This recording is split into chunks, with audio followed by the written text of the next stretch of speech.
hadis tentang akhir zaman yang diriwayatkan oleh Imam Al-Bukhari.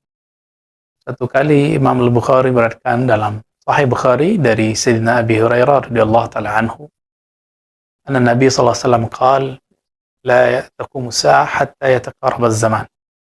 Tidak terjadi kiamat. Nah, ini versi Tirmizi ya.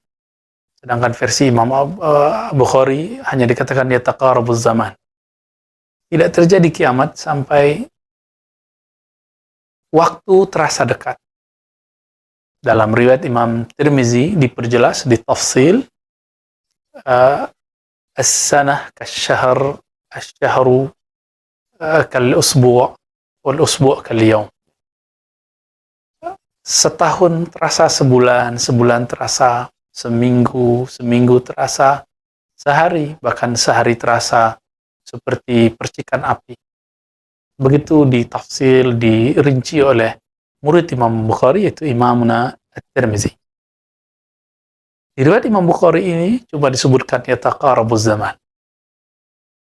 Dan betul teman-teman, bagi yang pernah hidup di zaman manual, di zaman dulu belum ada listrik, belum ada handphone, sekarang belum ada gadget seperti ini, belum ada TV, belum ada YouTube, belum ada FB, belum ada IG. Orang-orang menjalani hidup itu terasa lama. Belum ada alat transportasi seperti secanggih hari ini. Orang kalau mau pergi haji itu bisa 6 bulan naik kapal. Ada yang sudah meninggal di tengah jalan. Ada yang pulang cuma namanya. Ada yang sampai tidak pulang-pulang lagi. Begitulah. Terasa lama. Tapi hari ini, kalaupun haji ada 40 hari. Dulu Pak Haji pulang-pulang menjadi alim, mengerti bahasa Arab, mengerti tafsir, mengerti hadis, punya sanad keilmuan. Tentu berbeda ketika hajinya instan, tidak seperti ulama-ulama terdahulu. Waktu cepat sekali berkembang, berjalan. Tahu-tahu kita sudah beruban, tahu-tahu kita sudah menikah, sudah punya anak. Maka benarlah kata Nabi, ini adalah tanda yang sudah mulai dekat. Ini bagian dari tanda akhir zaman yang Nabi sampaikan, sallallahu alaihi wasallam. Kemudian dikatakan di hadis itu, wayan kusul amal. Waktu terasa cepat, tapi orang tidak mau mengejar amal. Amal masih terlihat sedikit. Yan kusul amalu. Orang beramal tidak banyak. Ya. Amal itu, teman-teman, ada amal qalbu, ada amal akal, ada amal jasad. Nah, amal yang dimaksud tentu semuanya, dimulai dari amal qalbu. Jangan kita beramal kecuali kita sertakan qalbu kita bersama amalan tersebut.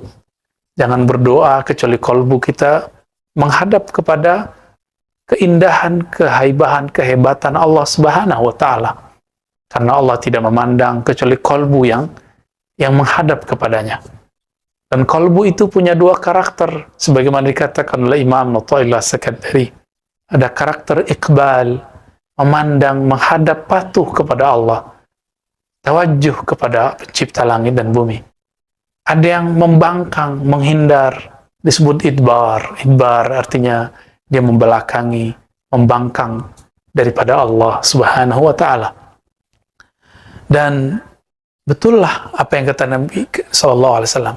Kalaupun hari ini orang beramal, lebih banyak amalnya amal zahirnya, tapi tidak menyertakan qalbunya. Ini yang kita khawatirkan. Yang Nabi katakan, "Huwallahillazi la ilaha ghairuh, fawalladzi la ilaha ghairuh." Hadis Imam Bukhari. Demi yang tiada yang berhak disembah kecuali Dia. Inna ahadakum la ya'mal amala ahli jannah. Kamu itu ada yang beramal seperti amal ahli surga. Namun kita dikatakan dalam hadis itu antara dia dan surga hanya 1 zira, hatta ma yakun bainahu wa bainaha illa zira.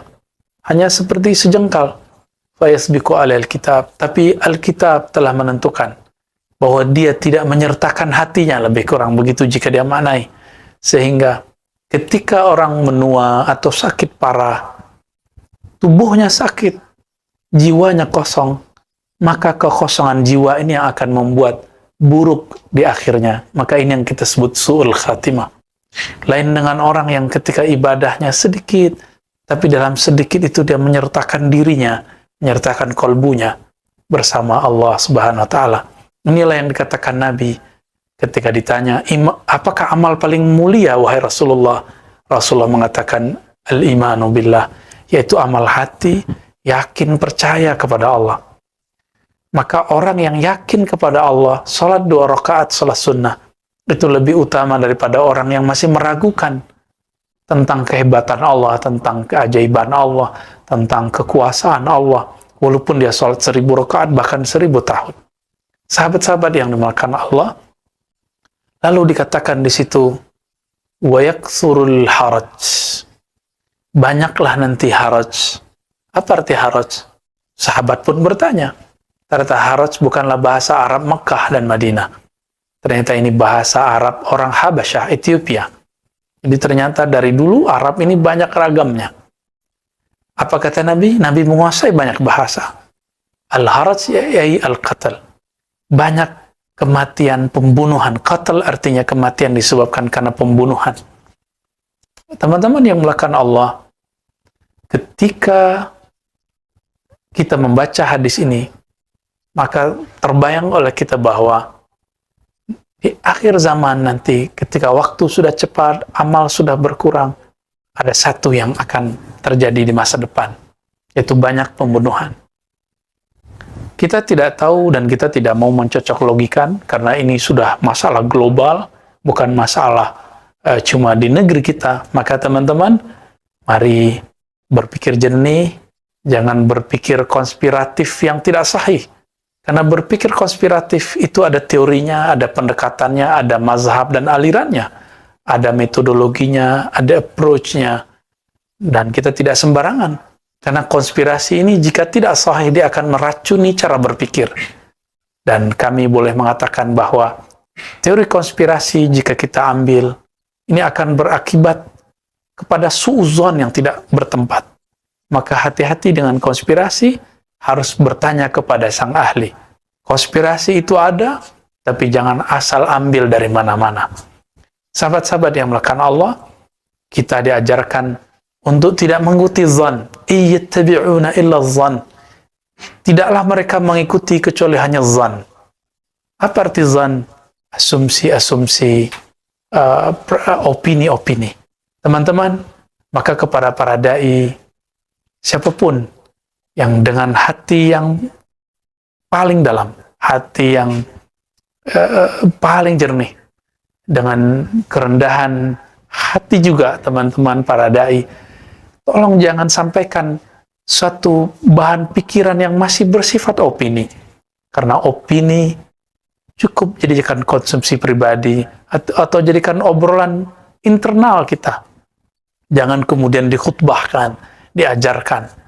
Ingat, Nabi SAW mengatakan, di akhir zaman ketika ulama-ulama banyak meninggal, ittakhadhan nas ru'asa juhala.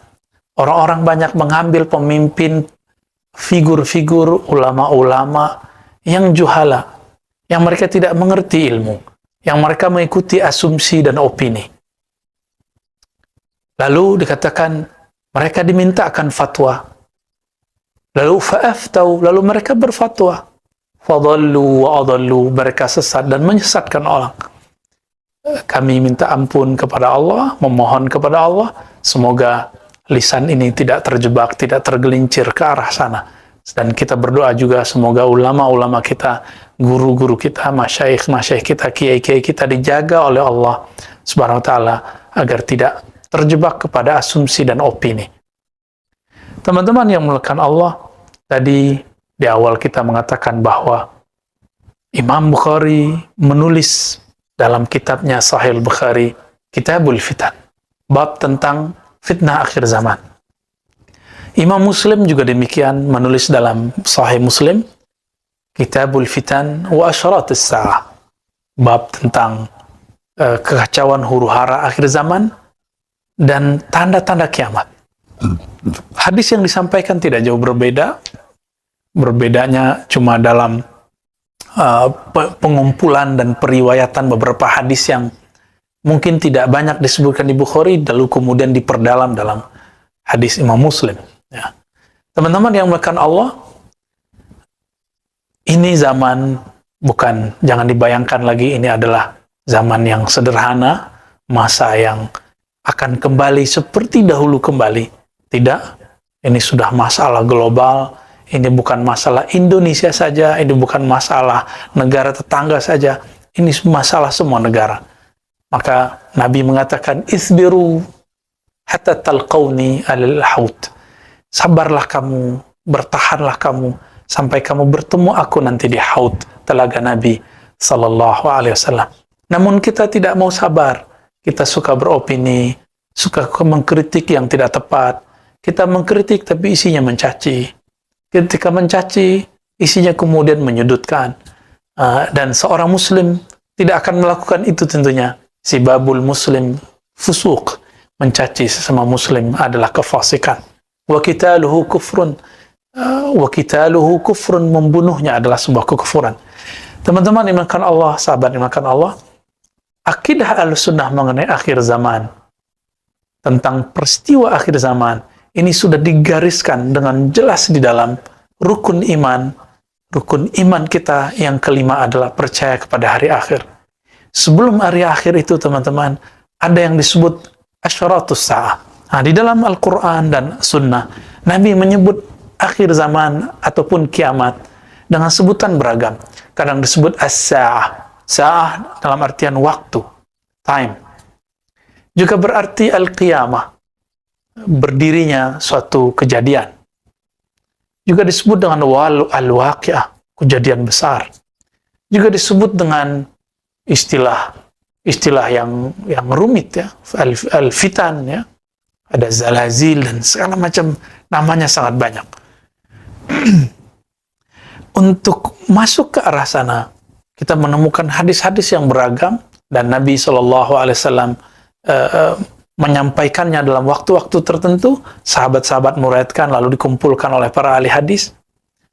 Kemudian ulama kita di zaman sekarang membaginya, bahwa akhir zaman itu, teman-teman, ada tanda-tanda yang disebut asyarat sughra, tanda-tanda kecil daripada hari kiamat. Dan yang kedua, ada tanda yang wusta, kejadiannya di pertengahan, setelah melewati masa yang kecil-kecil, tanda yang kecil-kecil. Tanda kecil ini ditandai dengan diutusnya baginda Nabi, wafatnya beliau, terjadinya pembunuhan terhadap ahlu bait beliau, terjadinya huru-hara di berbagai negeri di tanah Arab, dan segala macam. Nanti ada lagi setelah itu wusta. Setelah wusta baru kubra. Nah, wusta berarti pertengahan, kubra berarti tanda-tanda besar yang kemudian disebutkan dalam hadis Muslim. Ada 10 tanda besar sebelum kiamat terjadi. Lalu kita sekarang berada di mana, teman-teman? Ini bukan untuk menakuti, tapi untuk basyiran wa nadhira. Sekarang kita tugasnya adalah nazir, mewarisi tugas kenabian, yaitu memberikan peringatan agar umat warning, agar kita ketika kajian akhir zaman tertata, tidak terjebak kepada hal-hal yang bersifat halu, mencocok logikan. Kita sangat berterima kasih kepada para asatis, para dai yang telah mengingatkan umat mengenai pentingnya akhir zaman. Cuma apabila kajian ini tidak ada arahnya, tidak mengikuti kaidah-kaidah Ahlussunnah, yang terjadi nanti adalah cocok logi, ketidaksabaran, lalu kemudian sangat mudah untuk diracuni agar terjebak kepada hal-hal yang justru menambah fitan, menambah kekacauan. Akan banyak orang yang tidak sabar lagi dengan kejadian-kejadian masa ini. Teman-teman yang mulakan Allah, sahabat-sahabat dimanapun berada, Nabi SAW menyebutkan banyak sekali, dan ternyata kita berada di akhir bagian pertengahan. Dan ini bukan pendapat saya pribadi, ini pendapat banyak ulama, salah satunya Al-Habib Abu Bakar Al-Adni, begitu juga Al-Habib Umar bin Hafiz, begitu juga masyaikh-masyaikh kita, di negeri ini ataupun di Timur Tengah sana banyak yang sudah mengatakan ini. Syekh Al-Adni, Al-Habib Al-Adni terkenal dengan fikih yang disebut fikih tahawulat. Nah, beliau pun mengungkapkan hal yang sama. Nah, apa tandanya? Tandanya adalah ada kejadian yang sifatnya global dan itu menggoncangkan dunia. Yang dalam hadis diabadikan dengan sebutan jawrah. Teman-teman, akhir daripada tanda-tanda yang pertengahan ini adalah awal dari kemunculnya fitnatud dajjal dan juga awal dari kemunculan dari hadiyul mahdi, hidayahnya mahdi. Maka kita tidak akan putus asa juga, kita ada harapan. Maka ketika ini terjadi, ini ada harapan. Apa kata Nabi sallallahu alaihi wasallam? Allah akan mengutus Al-Imam Al-Mahdi yang akan membawa keadilan setelah muliat al-ardu jawra, setelah bumi dipenuhi dengan kezaliman-kezaliman. Jawra itu lebih daripada zulma. Jawra ini barangkali bisa juga diartikan konspirasi global atau apapun. Coba renungkan teman-teman dimakan Allah, kita tidak usah benci satu negara. Kita juga tidak usah kemudian menuduh satu negara. Coba lihat negara-negara yang dulu menyebut dirinya adik kuasa, paling maju. Ternyata mereka mempunyai hutang yang sangat banyak sekali. Dan mereka negara-negara termaju di dunia adalah negara paling banyak hutangnya di dunia. Meskipun mereka menghutangi negara-negara berkembang seperti kita. Tapi pertanyaannya, jika negara seperti Amerika, seperti China, seperti Inggris, seperti negara-negara yang lain, Jerman, Prancis, berhutang. Lalu, siapa yang menghutanginya? Siapa sumber semua ini? Ini pertanyaan besar kita.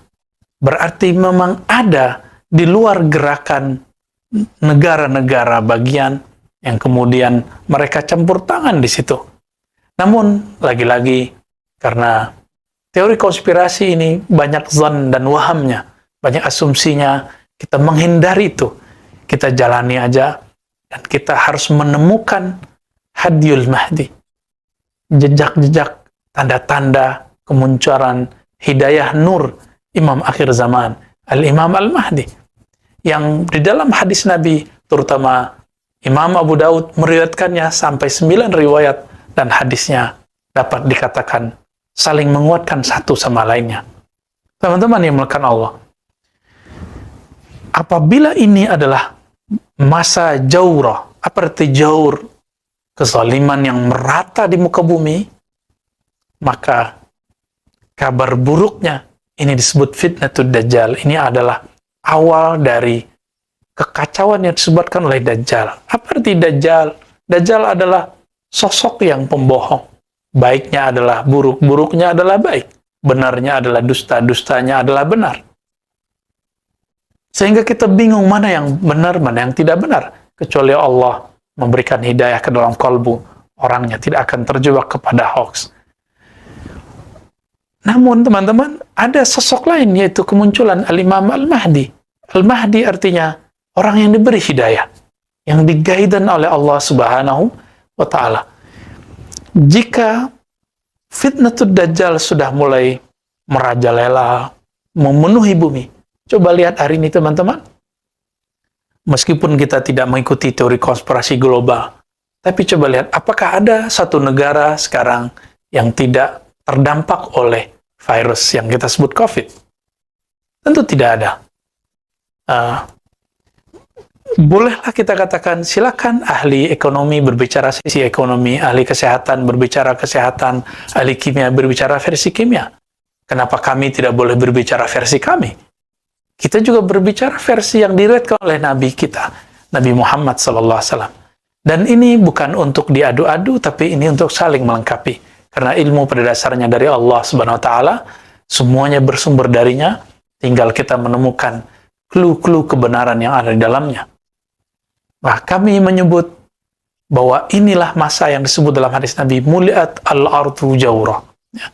Ketika bumi dunia ini diliputi oleh jaur, ya, kezaliman global, ya, kezaliman yang di sana ada ketidakpastian, sehingga baru setahun lebih sedikit, mungkin setahun setengah, kita sudah melewati masa pandemi yang tadinya tegang sekali, sekarang mulai tegang kembali. Masjid-masjid mulai ditutup, bahkan gereja-gereja ditutup, semua rumah ibadah ditutup. Jadi saya juga ingin mengatakan kepada teman-teman yang seiman, ya, jangan kemudian terjebak mengatakan, oh ini konspirasi menutup masjid. Tidak. Semua rumah ibadah ditutup. Semua kantor ditutup. Apakah ada konspirasi penutupan kantor? Tidak. Teman-teman, mari berpikir jernih. Ini masalah bersama, bukan masalah satu agama. Karena Dajjal itu musuh semua agama. Dajjal itu musuh semua manusia yang percaya kepada Sang Maha Kuasa, Allah Subhanahu wa Ta'ala. Dia nanti akan mengklaim dirinya sebagai Tuhan. Sahabat-sahabat dengan Allah, kabar buruknya itu bahwa kita di ambang akhir dari tanda asyratis sa'ah al-wusta, tanda-tanda akhir zaman pertengahan. Nah, Nabi SAW memberikan isyarat-isyarat. Namun isyarat ini harus dikaji dengan tenang, dengan ilmu ma'rifatullah yang tepat, ma'rifatul Rasul, ma'rifatul alam, ma'rifatul asma. Banyak sekali ilmu yang harus dibaca ketika kita membaca tentang bab Al-Mahdi dan Ad-Dajjal. Sehingga kita tidak kemudian tergesa-gesa mencari sosok Al-Mahdi berada di mana. Sebagai contoh teman-teman, ya, ada riwayat yang menyebutkan bahwa Al-Mahdi itu keturunan Sayyidina Husain. Ada satu lagi keturunan Sayyidina Hasan. Mana yang benar?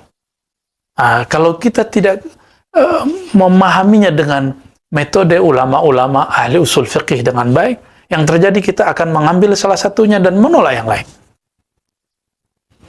Contoh lain, Nabi mengatakan Al-Mahdi minni min walid Fatimah atau min itrati min walid Fatimah. Imam Mahdi itu dari keturunanku, keturunan Fatimah. Yuwati ismi. Namanya Yuwati. Apa arti Yuwati? Yuwati bersesuaian. Yuwati bisa juga berarti bersatu, sepakat. Bisa juga berarti sama. Bisa berarti serasi. Jangan kemudian kita mengartikan, oh namanya seperti namaku. Nama Rasulullah, teman-teman, dikumpulkan oleh Imam Al-Jazuli yang menulis kitab salawat yang sangat indah. Itu 313. Nama yang manakah? Ini yang kemudian jadi pertanyaan besar. Teman-teman yang melakukan Allah, maka jangan tergesa-gesa jika ada seseorang yang mengalami mimpi, mengalami pengalaman rohani, mendapatkan ilham-ilham. Selama dia tidak mengaku Nabi, dan dia tidak tergesa-gesa mengatakan dirinya Al-Mahdi, kita katakan itu minal mubasyarat, seperti dikatakan dalam hadis Imam Muslim. Ya. Kabar gembira yang Allah berikan kepada seorang Muslim. Isbiru, Nabi mengatakan isbiru, sabarlah kamu. Namun banyak orang tidak sabar, bahkan mempercayai sosok Al-Mahdi cuma dengan jalur WA, ya, jalur yang sebenarnya ini sulit diterima oleh seorang ahli hadis yang baru pemula pun. Maka teman-teman, supaya kita tidak terjebak dalam hal itu, ada beberapa kaidah ketika masuk mengkaji tentang akhir zaman. Yang pertama, tidak menggunakan dalil kecuali dalil yang sahih, baik dari Quran ataupun sunnah yang sahih. Ya. Jadi, apabila ada kajian akhir zaman dengan menggunakan hadis yang tidak sahih, maka akan memunculkan perdebatan yang luar biasa. Yang kedua, kajian akhir zaman, hadis-hadis akhir zaman harus sesuai dengan usulul aqidah Ahlussunnah wal Jamaah. Harus sesuai dengan usul pokok akidah. Kaidah-kaidah ini sudah diwariskan ulama kita turun-temurun dari zaman ke zaman, dijaga dengan sanad yang sahih. Sehingga tidak terjebak kepada apa yang disebut cocok logi yang tidak sesuai dengan tempatnya. Maka kita harus menghindarkan cocok logi. Dan yang ketiga, teman-teman, as-sabru fil bahthi. Sabar dalam membahasnya. Jangan kemudian terburu-buru untuk mengklaim, untuk menyebutkan, untuk memahami, apalagi menyimpulkan. Apalagi kemudian mengklaim inilah yang paling benar. Bukankah kita sudah trauma di tahun lalu ketika ada satu hadis yang sangat dhaif jiddan, dhaif yang lemah sekali mengenai penentuan dukhan. Dukhan itu berarti asap atau kabut yang merata di bumi di pertengahan Ramadan. Teman-teman coba lihat, apakah terjadi? Sudah 2 Ramadan tidak terjadi. Kenapa? Karena seandainya pun kita menggunakan riwayat itu, riwayat Al-Imam Al-Hafiz Abu Syekh, itu pun syaratnya belum cukup. Kalau kita mau menggunakan riwayat tadi. Tapi masalahnya riwayat tadi bermasalah. Hadis dukhan ada. Bahkan ayatnya ada, tapi dukhan dalam Al-Quran berkaitan dengan kiamat. Kiamat yang besar itu. Adapun dukhan yang akan terjadi di akhir zaman, kita tidak tahu kapan terjadinya. Ini mirip-mirip dengan ilmu intelijen. Ini pasti terjadi, tapi kapan terjadinya, itu yang tidak tahu. Maka, jangan terburu-buru, jangan menakut-nakuti umat, jangan beropini sebelum itu jelas ilmunya secara qat'i. Jangan kemudian kita termasuk kepada yang dikatakan dalam hadis Nabi, fa'aftau fadallu wa adallu. Lalu mereka berfatwa, berpetua, berceramah, lalu mereka sesat, keliru, dan menyesatkan, membuatkan semua orang keliru. Kita sudah lihat betapa paniknya banyak orang di tahun yang lalu. Kita mau ulang kembali? Tentu tidak. Maka tips tadi teman-teman, dalilnya halus sahih, kemudian tidak melakukan cocok logi, ya, tapi harus sesuai dengan kaidah-kaidah usulul aqidah, usulul hadis, usulul fiqh. Dan yang ketiga, as-sabru fil bahsi. Sabar dalam membahasnya. Inilah yang dilakukan dengan baik apik oleh Syekh Al-Habib Abu Bakar Al-Adni. Kita bisa meniru dan mengambil ibrah dari apa yang beliau katakan. Teman-teman yang dimuliakan Allah, insya Allah ke depan kita akan membahas di waktu yang tentunya lebih luas tentang sosok yang disebut dengan Dajjal, Mahdi, sejarah apakah yang terjadi pada Dajjal, lalu sebelum Dajjal keluar apa yang terjadi, fitnatul Dajjal, apakah pandemi bagian dari itu, kita juga sudah memulainya sedikit dan kita akan perluas di sana. Kemudian Al-Mahdi, siapa sosoknya, apa yang dimaksud nama dalam hadis itu, namanya sama dengan namaku, begitu kata baginda Nabi. Apa arti nama di situ? Karena nama dalam bahasa Arab lebih luas maknanya daripada nama dalam bahasa Indonesia. Nanti kita akan membahas juga mengenai siapakah tentara Dajjal, siapakah pengikut Dajjal. Karena Nabi mengatakan, jika kamu mendengar Dajjal, maka larilah ke gunung-gunung. Karena tidak semua orang selamat ketika ketemu Dajjal. Siapapun yang merasa dirinya beriman, bahkan sekelas kiai sekalipun, jika bertemu Dajjal, orang sakti sekalipun, orang mandraguna, orang punya keramat sekalipun, jika ketemu dengan Dajjal, dia akan tunduk. Maka kita harus mengenal siapakah yang disebut nanti atba'ud Dajjal, pengikut-pengikut Dajjal, junud Dajjal, juyusud Dajjal, orang yang akan berjuang bersama Dajjal. Lalu ada hadis, siapakah yang menjadi tentara Al-Imam Al-Mahdi? Dengan harapan kita mengetahui ini, kita mengetahui ke arah mana kita bergerak. Hadis mana yang kita ambil. Maka teman-teman yang bukan Allah, nanti kita akan urai itu satu persatu.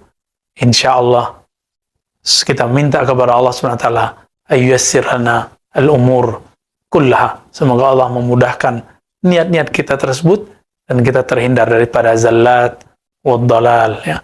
Terhindar daripada ketergelinciran, terhindar daripada kesesatan. Nasallallahu al-afwa wal afiyah lana wa liwalidina wa limasyayikhina wa lisairil muslimin walhamdulillahi rabbil alamin. Assalamualaikum